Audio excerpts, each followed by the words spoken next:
Cut பண்ணுறேன். அண்ணா 10 பச்சை மிளகா சாப்பிடுங்க. பச்சை மிளகாவா? பச்சை மிளகா சாப்பிட்டு இன்னைக்கு வயிறு நின்று பேர் படிச்சு போகும் தெரியல.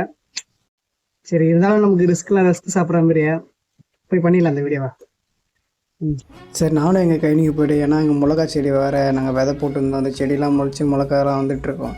பார்க்க தான் சின்னதாக தெரியுது, ஆனால் இது எவ்வளோ காரம் இருக்குதுன்னு சாப்பிட்டா தான் தெரியும். சத்தியமாக சரியான காரம். நான் பேசும்போதே எனக்கு தொண்டெல்லாம் வேறு கிட்டிக்கிச்சு. இந்த வீடியோக்கு வேறு பேக்ரவுண்ட் வாய்ஸ் கொடுக்கும்போதே நானும் ஒரு 10 மிளகா நல்லா பார்த்து, நல்லா சின்ன சைஸ் தான் இத்தனைக்கும் எடுத்தேன். நான் அதில் 1-2 தான் நான் பெருசாகவே பார்த்து எடுத்தேன். சரி எடுத்துகிட்டு வந்து வீட்டில் வாஷ் பண்ணி சரி இதை சாப்பிட்டு பார்க்கலாம் தான் பார்த்தேன். ஆனால் சாப்பிட்டு சரியான காரம். நீங்கள் வேணால் அந்த வீடியோ பார்த்தா சரியான ஃபன்னாக இருக்கும். இந்த சேலஞ்சை நான் எனக்கே ஒரு சேலஞ்சாக நான் எடுத்துகிட்டு தான் பண்ணேன். பட் ஆனால் சீரியஸாக யாரும் பண்ணுறாதீங்க. நான் சேஃப்டிக்கு தண்ணி அந்த டைமில் கிடைக்கல, ஒரு வெள்ளம் தான் இருந்தது. அப்போ நானும் வீடியோவை ஆரம்பிச்சிட்டேன்.